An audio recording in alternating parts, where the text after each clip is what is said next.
Eu queria hoje discutir um assunto que tem sido muito caro para mim. E eu, de verdade, ao longo de, acho que de 1 ano ou 2, esse tem sido um tema sobre o qual eu fico refletindo. Volta e meia, quando eu preciso repensar alguns pontos e voltar à fita para eu reconectar a minha relação com Deus, eu volto nessa anotação que eu usei, que era na verdade uma folha de caderno, para resgatar meu sentimento com Deus, a minha relação com Ele. E quando ao longo dessa semana eu estava estudando sobre o que, ou pensando sobre o que dividir e compartilhar hoje, isso veio, me acordou. Assim. Nada melhor do que talvez eu poder dividir aquilo que está em mim e talvez isso encontre eco e algum sentido no coração de vocês também. É uma mensagem sobre identidade, mas sobretudo quem que somos nós ou quem é você aos olhos de Deus. Como é que Deus nos vê? De que maneira nós somos concebidos e tratados por Ele? E especialmente nesses tempos em que a gente está hoje, a gente vive em tempos modernos hoje em que todos nós passamos por uma crise de identidade. O mundo passa por uma crise de identidade. Os países mudam de uma extrema, de um pêndulo de governo para outro, e depois voltam para esse um. Os nossos relacionamentos começam a ficar cada vez mais conturbados. Nós estamos hipersensíveis a qualquer coisa que aconteça ao nosso redor. Teve um filósofo polonês chamado Zygmunt Bauman, e o Bauman morreu no começo desse ano, aos 84, 85 anos, e ele cunhou um termo nos últimos anos chamado a modernidade líquida. E o que ele queria dizer com isso é, nós vivemos uma era, um tempo da sociedade, em que tudo aquilo que era concreto, tudo aquilo que era sólido, o que parecia imutável, as instituições, os relacionamentos, as crenças, as nossas convicções, tudo isso começa a ser questionado e passa a ser alguma coisa. Ele fala, qual é o estado de flexibilidade máximo em que as coisas se adaptam? E aí ele começa a chamar isso de modernidade líquida, em que as coisas hoje são muito voláteis. As coisas em que a gente acredita hoje, a gente deixa de acreditar amanhã. Os relacionamentos que a gente tem, que são os mais sólidos, daqui a pouco não são esses relacionamentos tão firmes assim, porque acontece alguma coisa. Então, ele começa a desdobrar isso em alguns dos seus livros, falando sobre relacionamentos líquidos, sobre uma sociedade líquida, que ela é facilmente adaptável, maleável, de acordo com o momento e o contexto em que a gente está vivendo. A gente traz isso para a nossa realidade. E nessa condição e nesse espaço, tudo vai ficando velho muito rápido. Né? Hoje, a gente vive a era do que na moda se chama de fast fashion.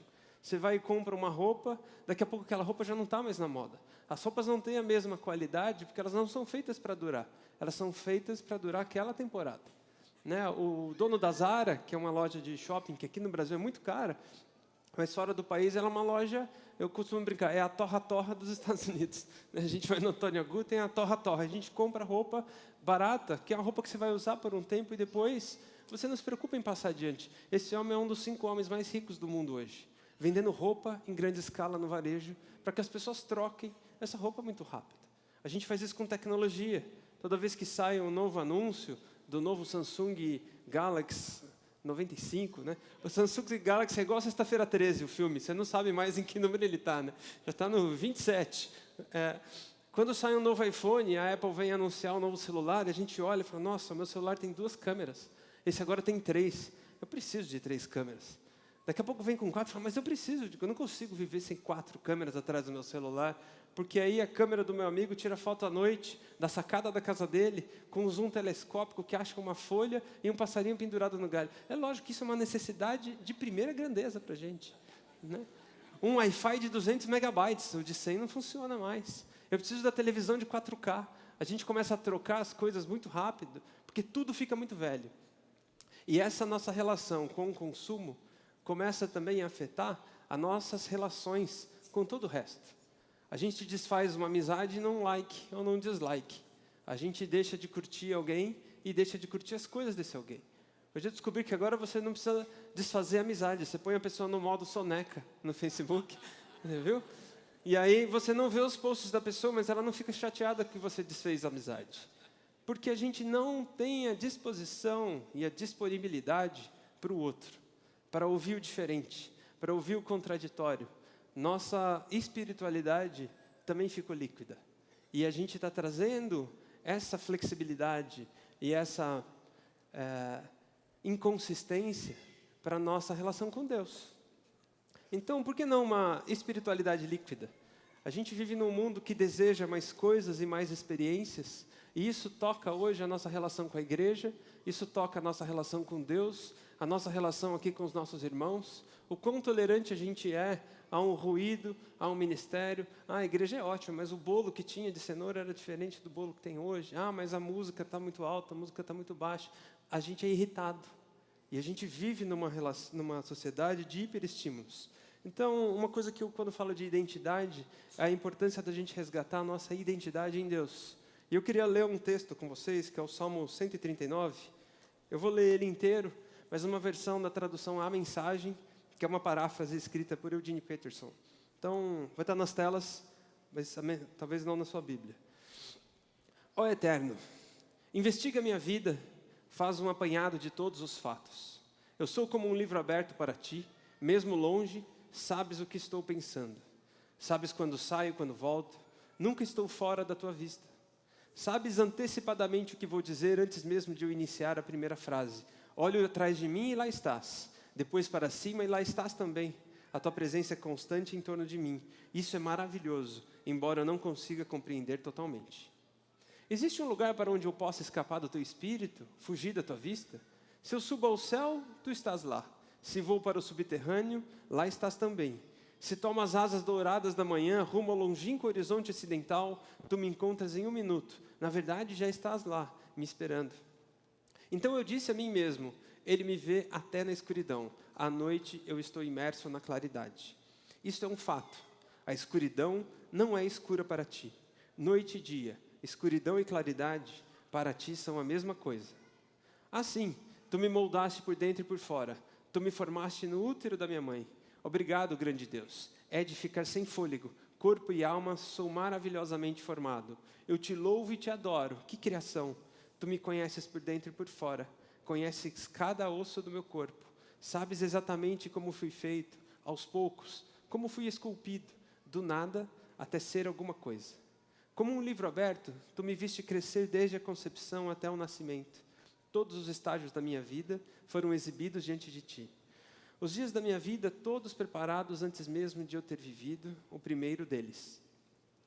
Teus pensamentos são únicos e como são belos. Nunca os compreenderei. Não consigo sequer enumerá-los. É como se eu tentasse contar a areia da praia. Que eu me levante de manhã e viva o tempo todo contigo. E por favor, Deus, afasta-te vez em piedade. E vocês, assassinos, fora daqui. Fora todos os que te menosprezam, ó Deus. Encantados com divindades que não passam de imitações baratas. Vê como odeio os que te odeiam, ó Eterno. Vê como detesto a arrogância dos pagãos. Eu odeio com ódio puro e total. Teus inimigos são os meus inimigos. Investiga minha vida, ó Deus. Descobre tudo a meu respeito. Interroga-me, testa-me. Assim terás uma ideia clara de quem eu sou. Vê por ti mesmo se fiz alguma coisa errada. E então guia-me na estrada que conduz à vida eterna. Amém? Eu gosto muito, muito desse texto. Tirando aquela parte em que ele manda matar os inimigos e tal. Mas até essa parte do texto, por muito tempo isso me incomodou. E a grandeza e a beleza disso é o deslumbramento de Davi, com todas as suas paixões, diante da revelação de Deus como seu Criador. A gente tem muito claro o papel e a figura do Espírito Santo, porque a gente lê a Bíblia sabendo o final da história. A gente lê o Novo Testamento e tem o Espírito Santo, tem toda a revelação de Jesus, e a gente compreende o passado com base na leitura de Jesus como os nossos óculos para ler o Antigo Testamento. Mas se pensa nesse momento da história que Davi viveu ali 400 e poucos anos antes de Jesus, não existia com clareza essa revelação da proximidade, da presença de Deus em nós. E Davi tem essa sensibilidade. E Davi se deslumbra pensando na criação e a revelação da presença de Deus na criação e concepção do ser humano. Ele fala assim, eu fui criado pelo Senhor. Quando eu fui concebido, o Senhor estava lá. Onde quer que eu vá, o Senhor estava lá. O Senhor está lá. Por onde quer que eu fuja, o Senhor lá está lá também. O Senhor já conheceu os meus dias. Minha vida, eu acho bonito isso, é um livro aberto diante do Senhor. A revelação de que Deus criou e formou o ser humano e cada ser humano com um propósito. E eu acho que esse texto traz isso para a gente. É um texto muito belo.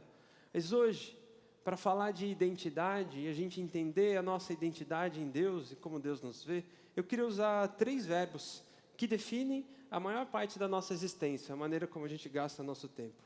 O verbo ser, fazer e ter. São 3 coisas que parecem abstratas, mas boa parte do nosso cotidiano e do nosso tempo, a gente está concentrado em algumas dessas coisas. E eu gostaria de mostrar como é que essas 3 dimensões, essas 3 ações são olhadas pela lógica de Deus. Na lógica de Deus, aquilo que nós somos determina aquilo que a gente faz e determina aquilo que a gente vai ter. Então Deus está preocupado na construção do nosso indivíduo, do nosso caráter, e a maneira como a gente é concebido, nosso caráter, a nossa formação, o nosso jeito, nosso ser, vai determinar as nossas atitudes. E aquilo que a gente faz determina aquilo que a gente tem. Eu não estou falando em ter só como posse, mas ter como experiência ou ter como vivência. O problema é que nesse tempo em que a gente vive hoje, e aquilo que a gente fala dessa existência da espiritualidade líquida, a nossa lógica acaba sendo totalmente invertida de Deus. A gente tem uma lógica de ter, para então fazer, para então a gente ser. A gente parte do princípio das coisas que eu preciso ter alguma coisa, para então eu ter essa atitude, e aí eu vou ser assim. Então eu preciso ter dinheiro, para eu poder construir ou edificar uma família. Aí eu vou ser feliz. Eu preciso ter aquela roupa, para eu ser uma pessoa mais elegante, e aí eu vou ser uma pessoa realizada. A gente começa a condicionar a nossa realização às coisas que a gente faz e às coisas que a gente tem. E a gente inverte a lógica. Hoje, a gente primeiro pede, e nossa relação com Deus, calcule as suas orações. Quantas delas são pedidos de coisas que você gostaria de ter ou coisas que você gostaria de fazer? E em quanto tempo da nossa relação com Deus, a gente está concentrado em simplesmente ser, existir, viver plenamente diante da graça e do amor do Pai? A gente se preocupa em ter coisa, habilidades, né? Eu quero aprender a fazer tal coisa, eu quero ter esse dom, eu quero ter essa situação. A gente quer ter emprego, a gente quer ter dinheiro, a gente quer ter oportunidade, a gente quer ter relacionamento, a gente quer ter filho, a gente quer ter providência. Você percebe que tudo isso é ter? Tudo isso tem uma relação de posse, porque a gente começa a acumular e trazer. A gente se preocupa em fazer, em segundo lugar. Eu quero servir, eu quero dar, eu quero conquistar, eu quero trabalhar, eu vou realizar. Tem uma palavra moderna hoje em RH que é eu quero performar, executar. Né? A gente vive nessa questão das experiências do mundo de hoje, a gente está sempre em movimento, a gente está sempre em atitude. Eu estou sempre realizando, executando alguma coisa. E com isso a gente não para. Porque eu preciso ter e fazer, ter e fazer, ter e fazer. E o problema é que quando finalmente a gente acredita que ter e fazer são os pontos que vão determinar a nossa identidade e o que a gente é. Está tudo errado. Porque se a gente depende dessas coisas e depende dessas experiências para a gente se sentir realizado, a gente está sendo construído, se permitindo ser definido por aquilo que aquilo que é tangível, e não por aquilo que nos conecta diretamente com Deus. Isso afeta a nossa vida em muitas áreas, porque essa impaciência, essa questão da gente querer o tempo todo transacionar alguma coisa com Deus, ela começa a alterar a maneira como a gente se relaciona com as pessoas, porque afinal o fulano posta lá a foto da viagem que ele foi, que é um lugar lindo e maravilhoso. Eu não tenho isso, eu não vivo isso. Aí a gente vê alguém com uma família bonita, eu não consigo fazer isso, eu não tenho essa experiência. Alguém que canta fala, eu não faço como ele faz. E a nossa relação com a vida é de inquietude, é de insatisfação o tempo inteiro. A gente precisa preencher sempre um vazio com alguma coisa, a gente vive sempre uma angústia, existe um buraco a ser preenchido, porque a gente tem uma inversão de foco. A gente não é satisfeito com a gente mesmo, a gente não está feliz com a gente mesmo, e isso é uma lógica egoísta, é uma lógica autocentrada, vocês percebem? Porque quando eu falo das coisas que eu preciso ter e das coisas que eu quero fazer, a primeira pessoa nessa história sou eu. É tudo para mim. São as minhas experiências, são as minhas atitudes, são os meus comportamentos, as minhas posses. E cadê a troca nesse todo? Quando eu inverto essa lógica e vou para a lógica de Deus e a minha relação com Ele, aquilo que me conecta com Ele, Ele que me preenche, com seu Espírito que me renova, aí eu sou aí eu existo, aí eu tenho plenitude. E isso, por consequência, a gente volta naquele ponto, vai afetar as minhas atitudes, vai afetar as coisas que eu faço. E, por consequência, aquilo que eu tenho.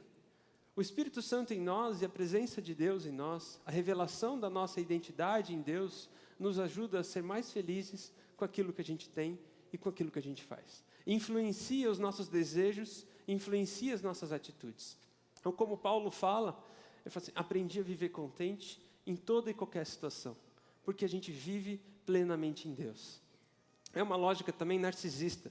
Tem uma foto aqui, uma imagem que eu gostaria de mostrar. Narciso é um personagem da mitologia grega, e um homem que um dia se olha o reflexo dele na água, e ele se acha tão bonito, mas tão bonito, que ele não quer mais olhar para outra coisa, só para ele mesmo. Quando a gente se coloca diante de Deus, se a gente não ver a imagem do nosso Pai Criador, a gente só fica vendo a gente mesmo, é isso daqui que a gente faz. Sou eu o tempo todo. É uma autocongratulação ou uma autocomiseração. A gente tem muita dó da gente mesmo. Ou a gente se acha muito bom, ou a gente se acha muito coitado. E nada acontece, eu não sou capaz de ser realizado porque eu não tenho isso. Eu não sou capaz de ser realizado porque eu não sou capaz de fazer isso. E Deus está dizendo, eu não estou preocupado com o que você faz ou o que você tem, eu estou preocupado com você. Amém? Jesus, em Lucas 12:15, diz, a vida de um homem não consiste na quantidade dos seus bens. Ele também diz em Mateus 6:21, pois onde estiver o seu tesouro, aí também estará o seu coração. E Jesus fala para Marta, irmã de Maria e de Lázaro, em Lucas 10:41-42, ele diz, Marta, Marta, você está tão preocupada e inquieta com muitas coisas, todavia, apenas uma é necessária. Marta estava ali, apressada e fazendo coisas para lá e para cá, para ajudar a servir Jesus, enquanto a irmã dela, Maria, que é o que Jesus fala que escolheu o melhor prêmio, estava sentada contemplando o Senhor. Será que muitas vezes a gente não está só ocupado, ao invés de fazendo coisas de verdade?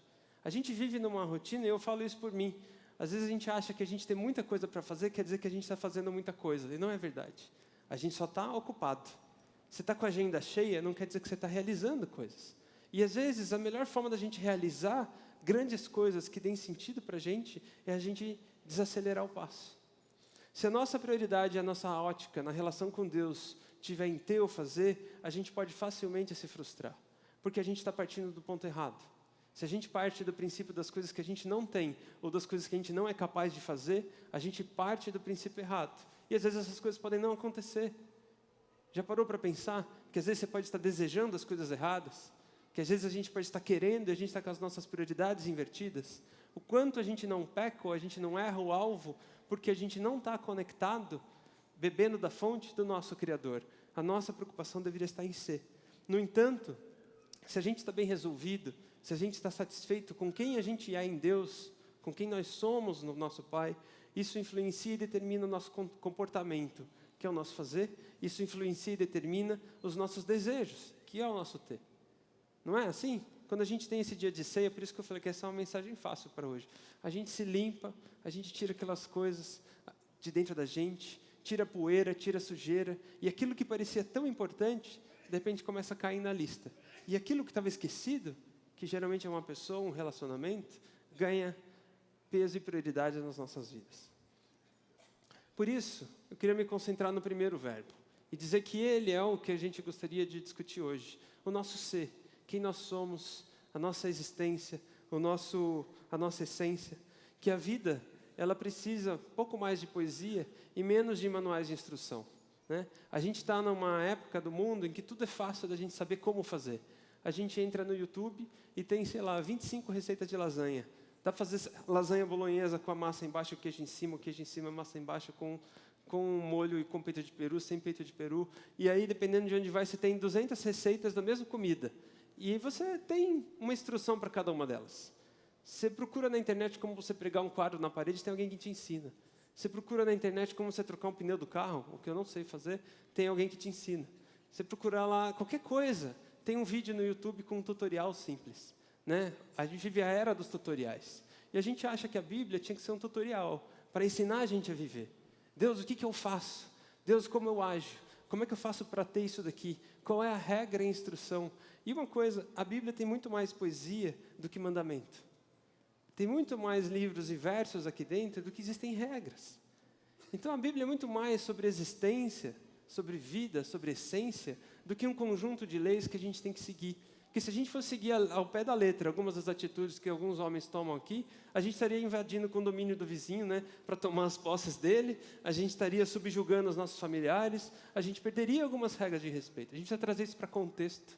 Qual é o contexto disso?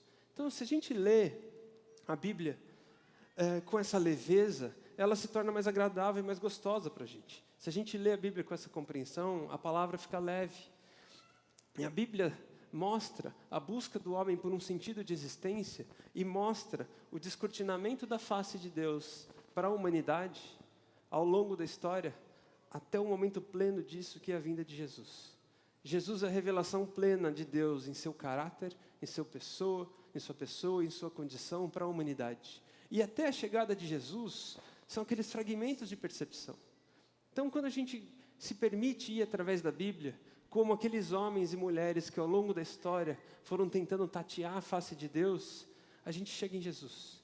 E Jesus é o exemplo de caráter, é o exemplo de humanidade, é o exemplo de espelho que a gente deveria ver. Não como Narciso que olha na água e vê a si mesmo, mas como um cristão, ou como Paulo diz em Coríntios 13 ou 14, em que ele fala, hoje a gente vê como um reflexo, mas então a gente verá face a face. Ele é a face que deveria espelhar o nosso interior. E é para isso que a gente tem o Espírito de Deus em nós.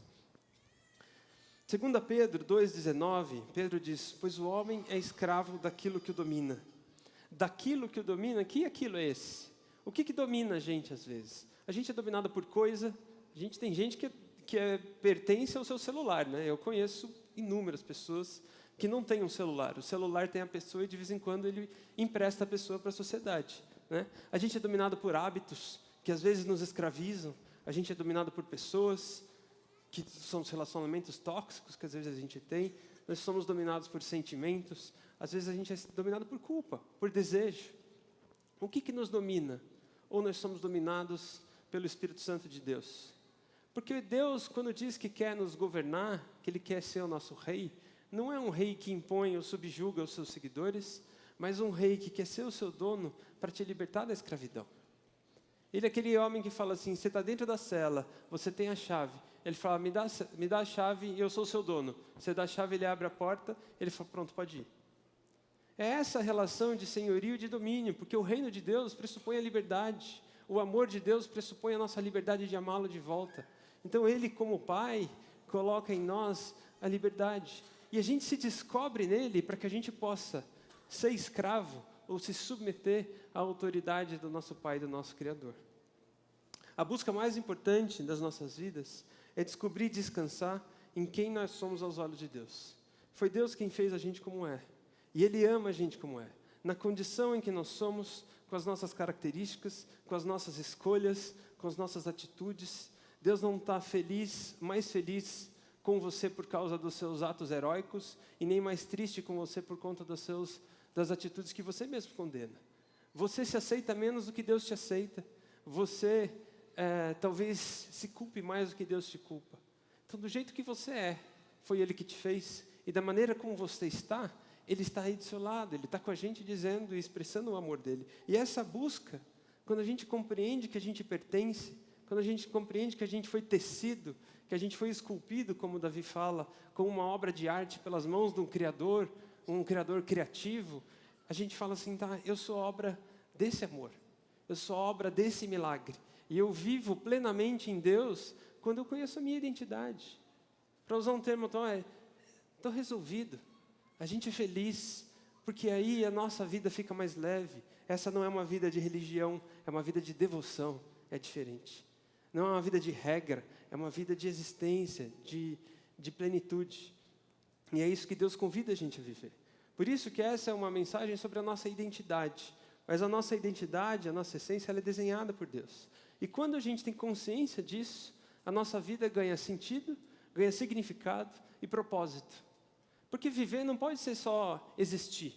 Acordar todo dia às 6, tomar café, engolir o café da manhã. Tem gente que a gente não toma um café da manhã, a gente engole um café, pega trânsito, 2 horas de trânsito, chega no trabalho, trabalha que nem um camelo, volta para casa, toma banho, assiste o jornal. Ninguém assiste mais jornal, né? Vê um Netflix, deita na cama, no outro dia começa tudo de novo.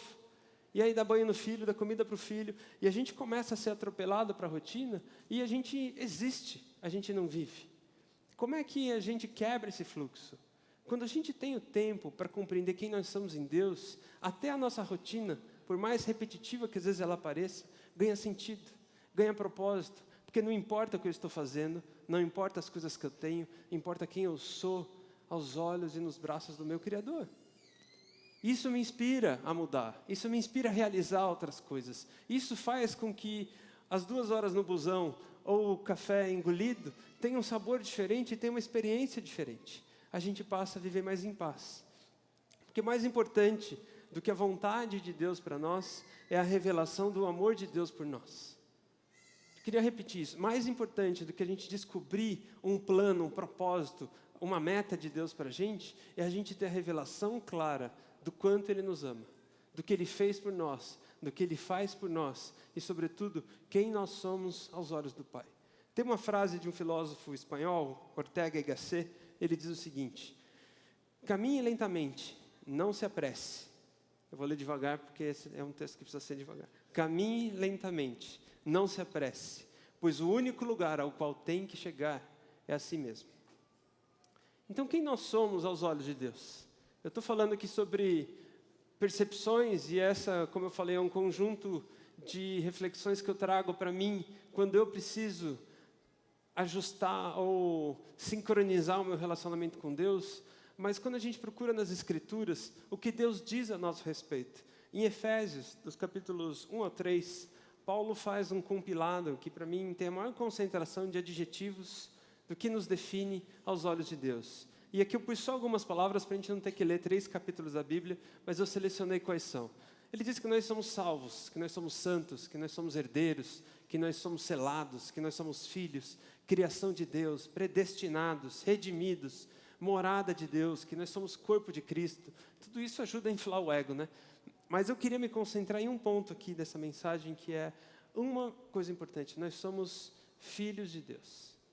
E essa é uma revelação que Jesus traz para a gente, porque Ele nos apresenta Deus como Pai. Até então, Deus e o relacionamento do homem com Deus na história era aquela coisa distante. Você tinha um sacerdote que representava o povo diante de Deus, que fazia expiação pelos pecados. Você tinha uma relação, na percepção da humanidade, de que Deus era uma entidade fria, distante, e que agia, mudava o seu temperamento de forma como o seu humor estava. Jesus quebra, mas quebra isso radicalmente. É muito forte, é uma ruptura muito grande Jesus chegar diante de uma comunidade e falar Pai para Deus. E alguém fala, como assim ele ousa chamar o Deus, o Todo-Poderoso, o Jeová de Pai? Mais do que isso, ele chama Deus de Abba, ele chama Deus de Papai. E ele mostra para a gente uma característica de Deus, que é a característica de Deus como um Pai amoroso, o Pai bondoso. Como Anésio pregou há alguns anos uma mensagem que para mim, uma das mensagens mais fortes que eu já escutei, que ele fala, é o Pai de Jesus. Jesus mostra quem é o seu Pai. E ele mostra quem é Deus para aqueles homens. Felipe, em um momento dos evangelhos, chega para Jesus e fala, Jesus, nos mostra o Pai. Mesmo ali naquela experiência, os seus discípulos não tinham entendido o poder da sua mensagem. Ele fala, Felipe, você está comigo esse tempo todo, você ainda não entendeu? Quem me vê, vê ao Pai. Então, se nós queremos recorrer ao Pai que Jesus nos mostrou, para a gente é fácil a gente recorrer ao Jesus que se revelou. E se a gente quiser viver um relacionamento próximo com Jesus revelado para nós nos Evangelhos, a gente tem o seu Espírito habitando em cada um de nós para construir essa relação, para construir essa conexão e para nos dar direção sobre como a nossa existência se torna vida e não rotina. Se a gente considerar isso tudo que Paulo menciona sobre as nossas características, isolar essa questão de filho, e ainda assim a gente tentar aprofundar isso, falar, tudo bem, eu entendo que Deus é Pai, mas o que isso significa, como é que isso se traduz na maneira como Deus olha para mim? E aí eu pergunto, quem aqui tem filhos? É o meu jeito de garantir que vocês estão acordados, tá? Tem gente que perguntou se queria uma bala e levantou a mão, gente que está cochilando e levanta a mão. Essa é a hora que você levanta a mão. O que ele falou? Né? Muita gente, a maioria que tem filhos. Como um pai ou uma mãe olha para os seus filhos? O que um filho tem, possui, ou o que ele faz, determina o seu sentimento por ele? O que seu filho faz ou o que ele tem, muda o seu amor e o seu sentimento por ele? Não muda. A gente ama os nossos filhos porque eles são, por parte de nós, criação, foram concebidos pela gente. A gente ama essas crianças e a gente vai amar de qualquer jeito. Alguma atitude ou outra pode nos entristecer. Um comportamento ou outro pode até frustrar a gente, uma expectativa. Mas isso não altera o sentimento que a gente tem por eles. E Jesus fala, se vocês que são falhos sabem dar coisas boas aos seus filhos, quanto mais o Pai perfeito que está nos céus sabe dar coisas boas aos seus filhos também. Então, essa revelação de um Pai perfeito e amoroso é a revelação que Jesus traz de Deus para a gente.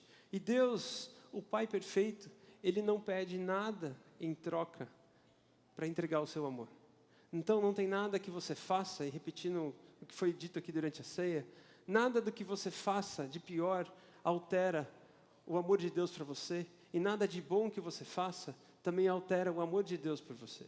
Ele nos ama de maneira constante. E essa é uma palavra que eu gosto muito como adjetivo e definição de Deus.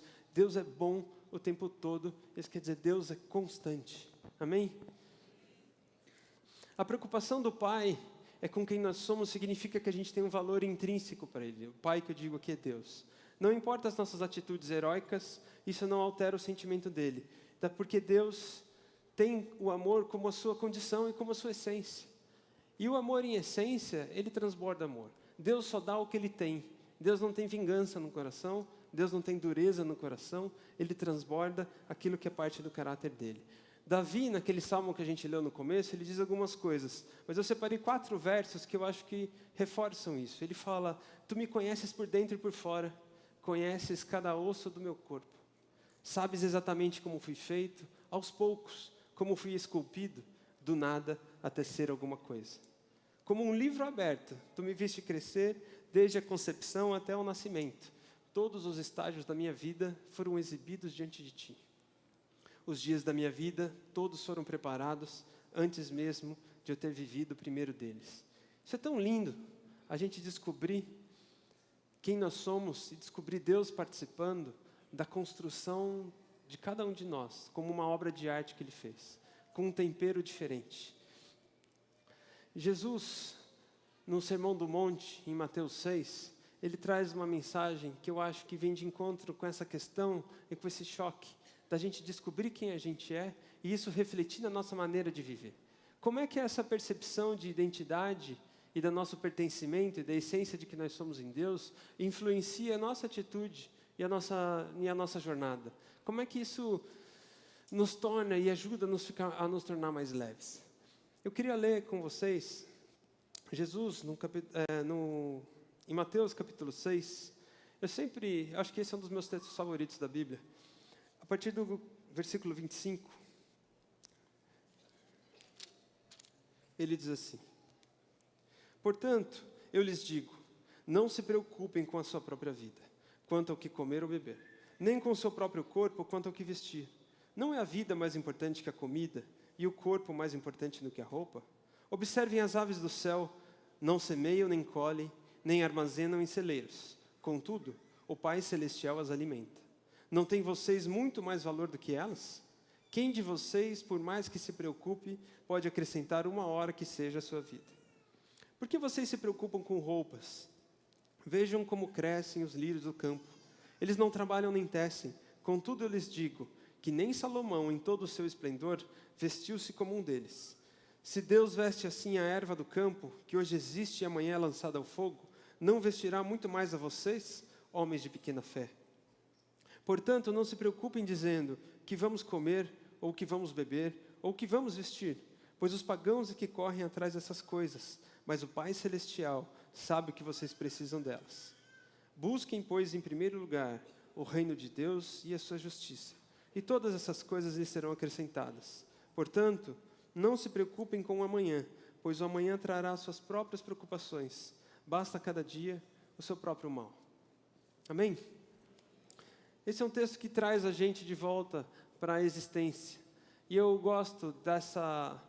O Mateus, o Sermão do Monte, está ali entre os primeiros ensinos, as primeiras ministrações de Jesus para os seus seguidores, no começo do seu ministério. Colocado nesse comecinho da Bíblia, ele fala assim, tudo aquilo que Jesus tinha dentro dele, e aquela ruptura toda com a regra, porque nesse mesmo sermão, ele vai dando instruções de 5 a 7 em Mateus, tem ali questões que têm a ver com a nossa existência.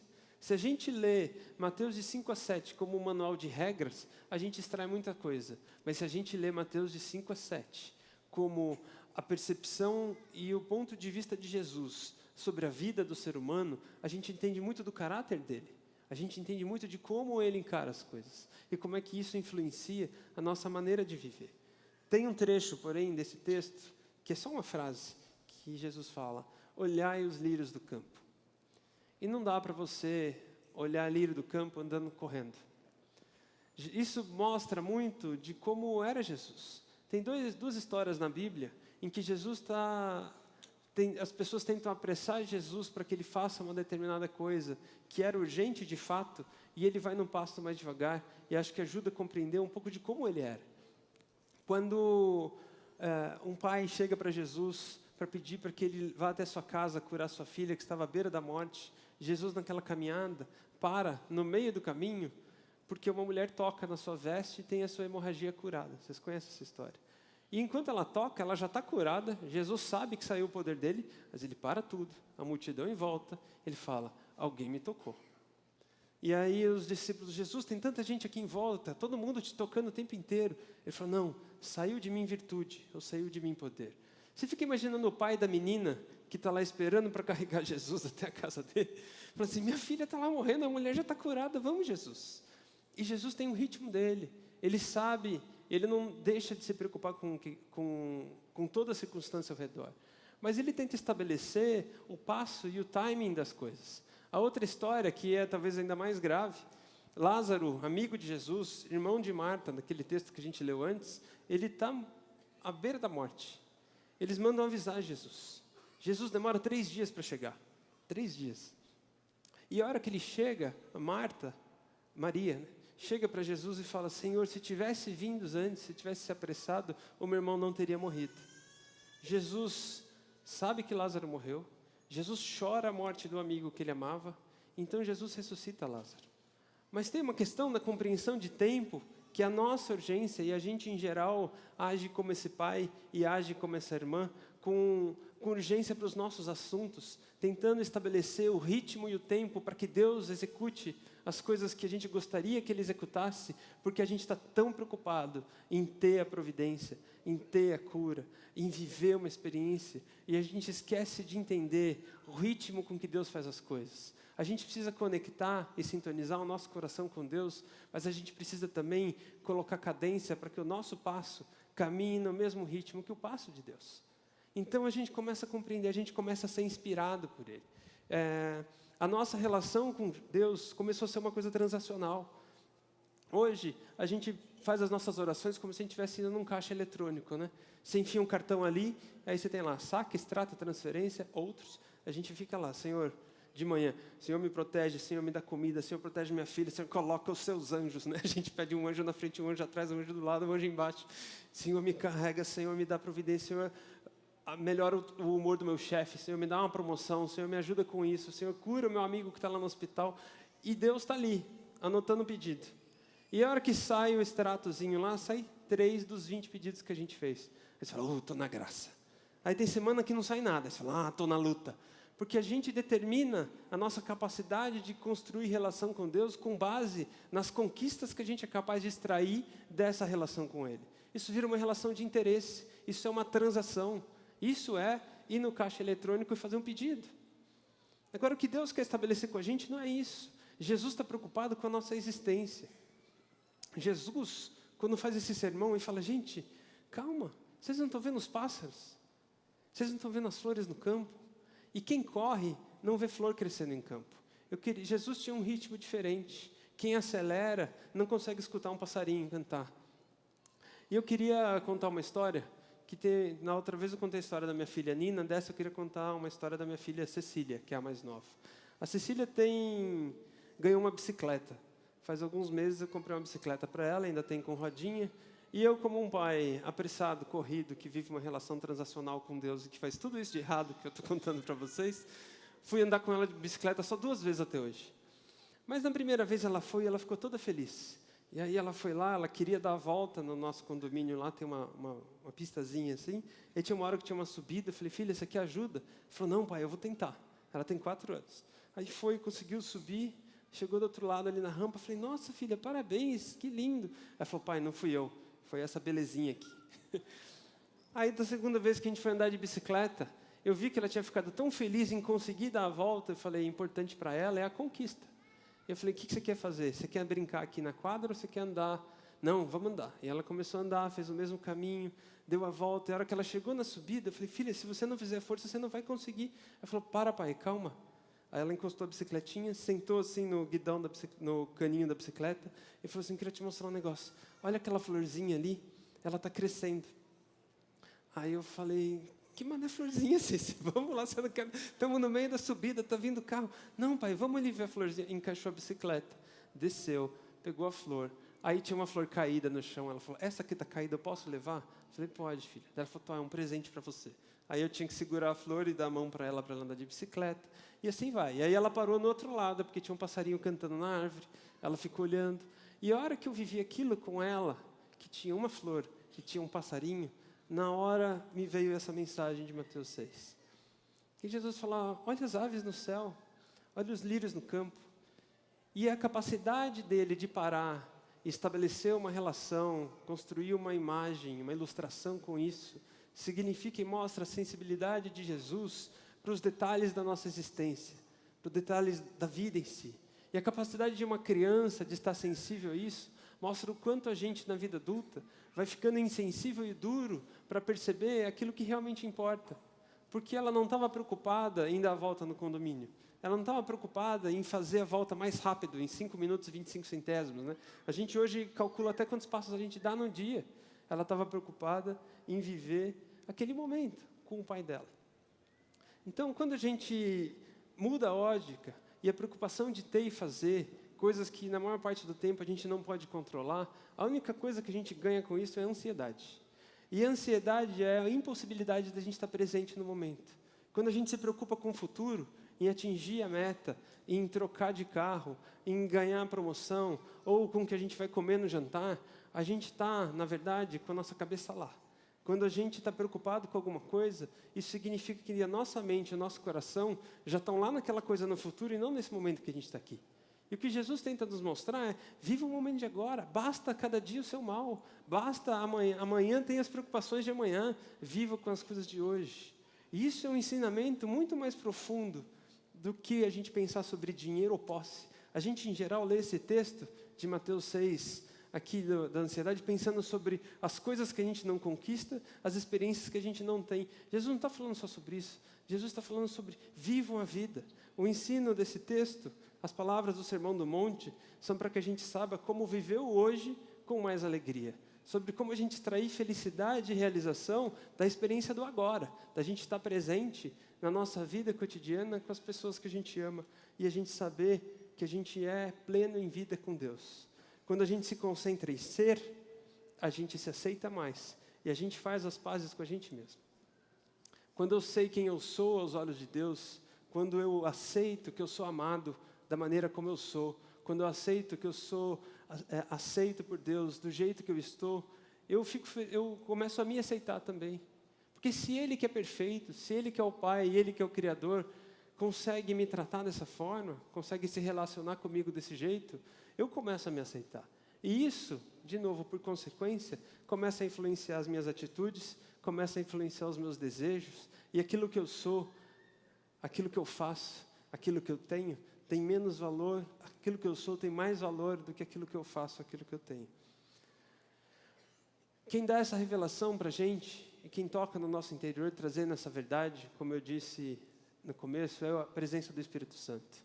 A gente tem um Pai que nos concebeu e nos criou, a revelação de Davi, o deslumbramento de Davi com a concepção do ser humano, A gente tem Jesus, que é a revelação visível e plena do caráter e da presença de Deus. E a gente tem o Espírito Santo que Ele envia, e é Deus habitando em nós, nos dando essa certeza.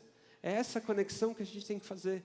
Como diz Garcês e Ortega, não tem nenhum caminho, a gente não precisa se apressar, porque o caminho no final que a gente tem que descobrir é o caminho que leva a gente mesmo. E a gente descobrir lá dentro de nós a existência e a habitação do Espírito Santo. Eu queria ler 2 textos com vocês, que estão lá naquela carta de Efésios, que eu resumi em uma nuvem de tags ali, mas esses 2 são textos curtos. Se vocês puderem ficar de pé, por favor, a gente já vai terminar.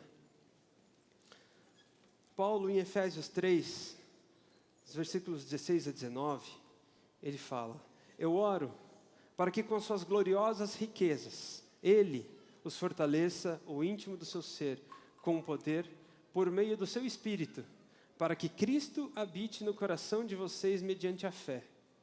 E oro para que, estando arraigados e alicerçados em amor, vocês possam, juntamente com todos os santos, compreender a largura, o comprimento, a altura e a profundidade, e conhecer o amor de Cristo, que excede todo conhecimento, para que vocês sejam cheios de toda a plenitude de Deus. E esse Espírito Santo que habita em nós, Paulo, em Gálatas, faz uma leitura disso dizendo que quando a gente tem esse Espírito, a nossa vida frutifica, que o Espírito em nós dá fruto, e que o fruto do Espírito é amor, é alegria, paz, paciência, amabilidade, bondade, fidelidade, mansidão e domínio próprio. Se nós vivemos pelo Espírito, andemos também pelo Espírito.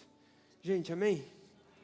Que Jesus, nesses tempos que a gente vive, de inquietude, de impaciência, de intolerância, que a gente possa recuar e dar um passo atrás, que a gente possa dar um passo para dentro, a gente se descobrir em Deus, a gente ser pleno da presença e do poder de Deus, e que isso, que a Bíblia fala, isso transborda, que a gente possa olhar para o outro cheios desse amor, cheios dessa presença, e que a gente possa transbordar amor, que a gente possa dar os frutos do Espírito, que a gente possa viver como comunidade, possa viver como igreja, que a gente possa ser o transbordar do esplendor da glória de Deus nessa terra.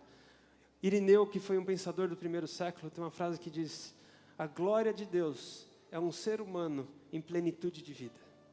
Quando nós vivemos plenamente a nossa vida e a nossa existência, nós estamos refletindo a glória do nosso Senhor e Criador. Amém? Obrigado, gente. Bom dia.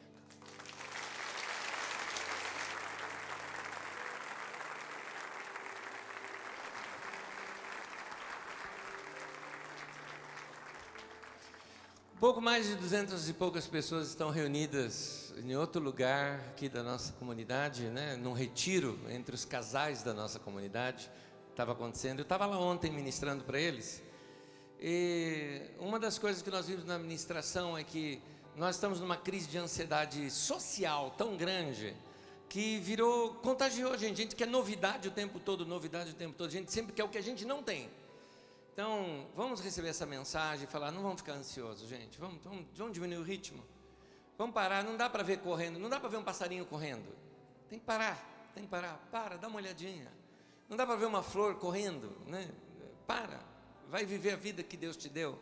Então a gente fica nessa ansiedade, sempre querer o que a gente não tem. A gente abre o guarda-roupa, tem um monte de roupa, eu quero aquela que não está lá, essa que eu quero. Então, está na hora da gente se conscientizar que a vida é essa que a gente tem. Está vindo aí o final de ano e eu queria te dar uma notícia: tua família que você vai reunir no Natal, é essa que você tem. É essa que você tem. Com a tiazona e o tiozão do Facebook, com as fake news e tudo mais, é essa tia que você tem. É essa a vida que você tem. Mas ama a sua vida. Ama, valoriza o que você tem. Comece a olhar mais e descobrir novos valores dentro da tua casa, dentro da tua família, dentro da tua vida também. Amém? Olha um pouco mais para a vida. Vive um dia de cada vez. Jesus disse: basta cada dia o teu mal. É como se ele dissesse: calma, vai devagar, o dia não acabou, tem muita coisa boa para acontecer. Se essa é uma palavra de Deus para você hoje. Amém? Que Deus abençoe você, no nome de Jesus. Graça, paz, bênção na tua vida e na tua casa. Abençoa quem está do teu lado com um abração bem gostoso, e vai em paz. Até domingo que vem. Deus te abençoe.